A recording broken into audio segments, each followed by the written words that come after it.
The past 100 years have transformed and molded Tacoma with many triumphs and challenges. Hundreds of thousands of people have walked Tacoma's streets, participated in boom times and bust times. Promises kept and promises broken, stories shared and tears shed. Through all these ups and downs, a precious few aspects of the community have remained constant beacons of hope.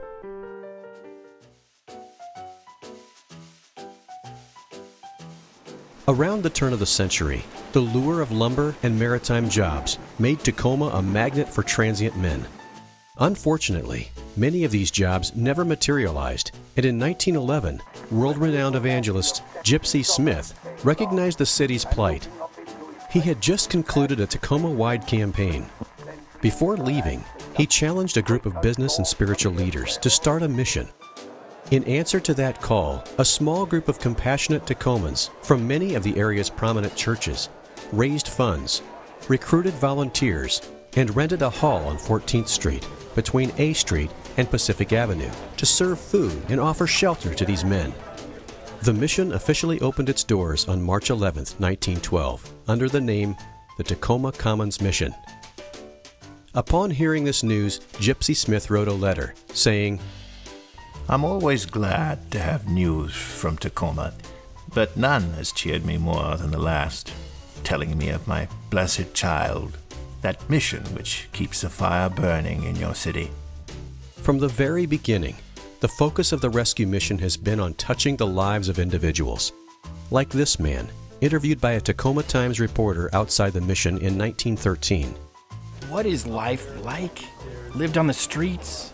It isn't much like life. When you once find the way to do it, you learn that the only way to live is to live right. But it's hard to live right for the man who hasn't learned how.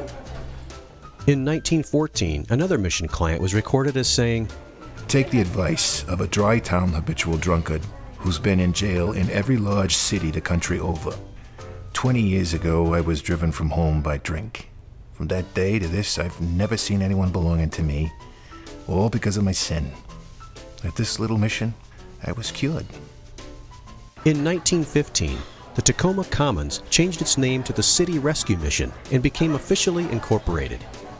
Mission volunteers carried out all the work, providing hot meals, warm beds, and clean clothing.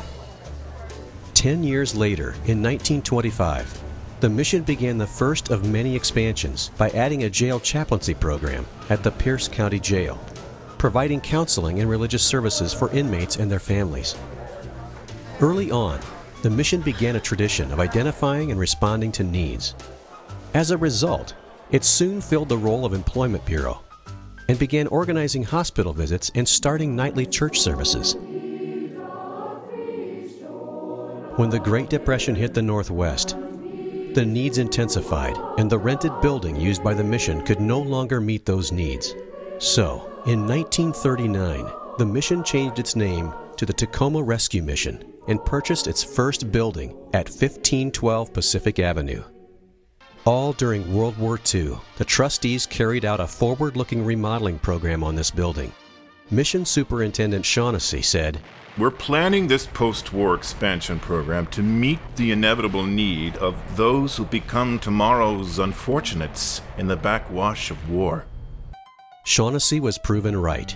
And in 1946, the adjoining building at 1510 Pacific Avenue was also purchased, increasing the mission's capacity by 50%.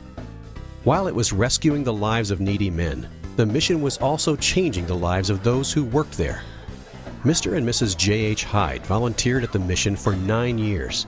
A letter from Mr. Hyde dated October 1949 said, I did not receive any compensation for the work at the mission, but as I look back over that interesting period, I believe they were the most blessed years of my life.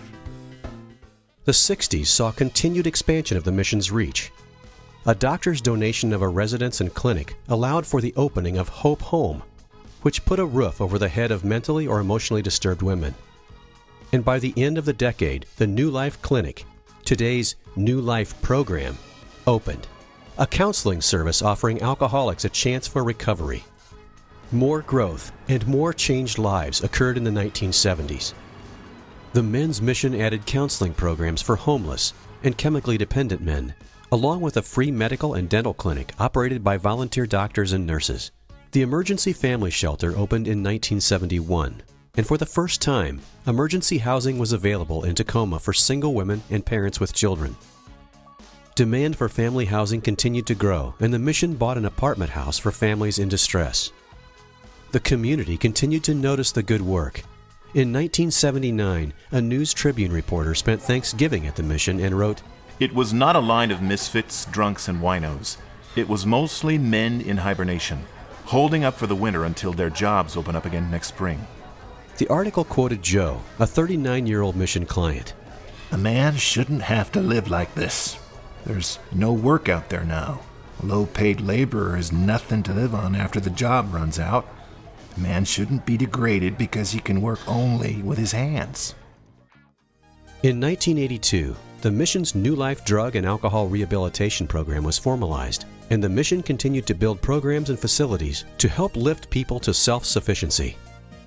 A News Tribune article from July 23, 1988, on the first New Life program graduation quotes, Jim Hawley, a 34-year-old former heroin addict, found God and sobriety during his months in the New Life program. He said simply, "I found something to live for."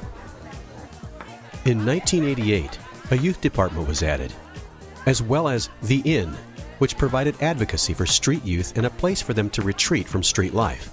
The Challenge Learning Center also opened in the 80s, offering adults literacy education, GED preparation, and more.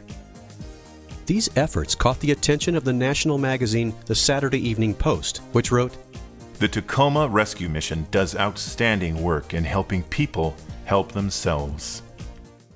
In more recent years, the mission has continued to grow and serve the needs of the community. The downtown Tacoma campus opened in 2001. In 2010, the Adams Street Family Campus opened with 16 family-size apartments and 20 emergency shelter rooms for women and families in need. 2011 held another official name change, from the Tacoma Rescue Mission to the more inclusive, the Rescue Mission. Since 1912, for over 100 years, the Rescue Mission has been helping the poor, the hurting, and the hungry. It started out as a small endeavor a century ago, and now it's become obviously a very big endeavor. But you know what's never changed? Our purpose, our core, our focus. It's always been about people. It's been about the people we serve, and it's been about the people, the consecrated men and women who volunteered, who gave their resources, who gave their time to love the poor. When the Rescue Mission started 100 years ago, we never imagined that we'd serve anything other than homeless men. But now we have hundreds of children, hundreds of moms and women who are in this. We're talking about families. So the Rescue Mission has changed because society has changed. And now we're having to reach different kinds of people in different ways. But our core purpose remains the same, to help the hurting, the homeless, and the lost.